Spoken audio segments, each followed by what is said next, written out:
Justice Sarfaraz Dogar ने chief justice Islamabad high court के ओहदे का हल्फ उठा लिया। ऐवान सदर में हुई तकरीब में आसिफ अली सरदारी ने चीफ जस्टिस से हल्फ लिया।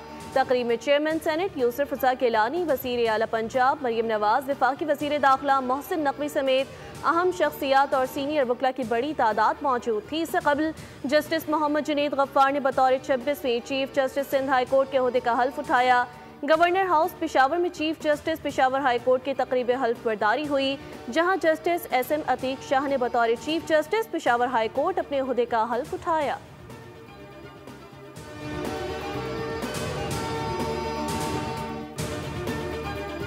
SPCA का सिस्टम तब्दील करे, चेहरे बदलने से कुछ नहीं होगा।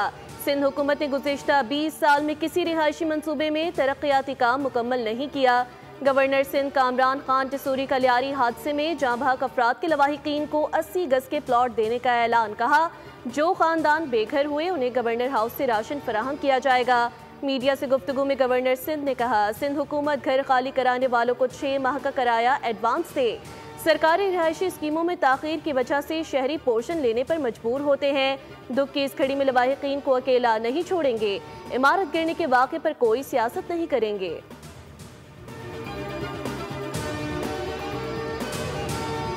तमाम मखदूश इमारतों के मकीनों को रिहाइश फराहम करना मुमकिन नहीं। सूबे में 740 इमारतें मखदूश हैं, जिनमें से 51 इंतहाई खतरनाक हैं। हुकूमत दस्तयाब वसाइल में कुछ खानदानों को आर्जी मुतबादल रिहाइश दे सकती है।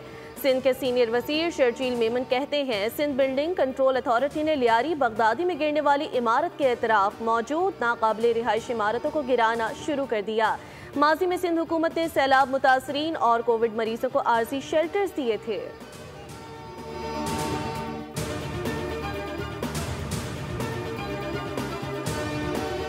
लियारी में बिल्डिंग गिरने का जिम्मेदार कौन था? इमारत गिरने की वजूहात क्या थीं? तहकीकात के लिए 5 रुकनी कमेटी तश्कील दे दी गई। कमेटी 48 घंटों में रिपोर्ट देगी। वजूहात, जिम्मेदारों और मुस्तकबिल में ऐसे वाक़यात की रोकथाम के लिए सिफारिशात पेश की जाएंगी।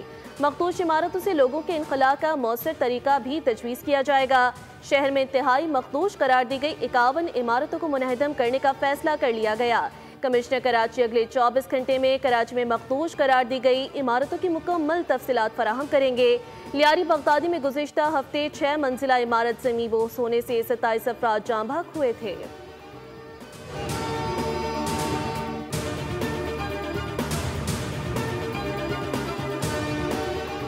वफाकी काबीना का 5 लाख टन चीनी दरामद करने का हतमी फैसला। चीनी की दरामद हुकूमती शोबे के जरिए की जाएगी। वजारत ग़िज़ाई तहफ़्फ़ुज़ का कहना है कि चीनी दरामद के लिए तमाम इंतज़ामात मुकम्मल और फौरी अमल दरामद शुरू किया जा रहा है। कीमतों में तवाज़ुन बरकरार रखने के लिए इक़दाम उठाया गया। चीनी बरामद करने का फैसला उस वक्त किया था जब चीनी वाफर मिक़दार में दस्तयाब थी।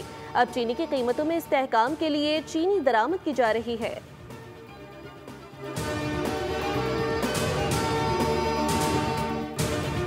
वज़ीर दाखिला मोहसिन नकवी का FIA कराची जोन का दौरा। हवाला हुंडी में मुलविस बड़े लोगों पर हाथ डाला जाए। हवाला हुंडी माफिया के खिलाफ मौसर क्रैकडाउन और भिखारियों को बैरून मुल्क भिजवाने वाले एजेंट माफिया की सरकोबी का हुक्म। कहा, मफरूर एजेंट्स को दीगर सूबों के ताउन से गिरफ्तार किया जाए। मकरू धंधे में मुलविस लोगों से आहनी हाथों से निपटा जाए। वज़ीर दाखिला का नॉन कस्टम मसनूआत के खिलाफ भरपूर कार्रवाई का हुक्म। 5000 से ज़ायद डॉलर बैरून मुल्क ले जाने वालों के खिलाफ एक्शन लिया जाए।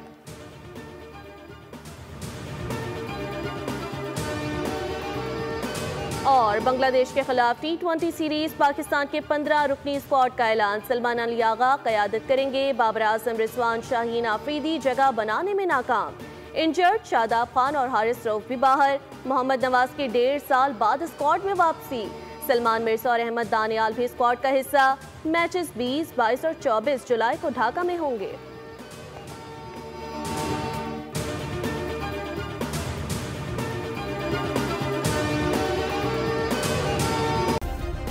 सब्सक्राइब करें और बेल दबाएं ताकि कोई खबर रह न जाए।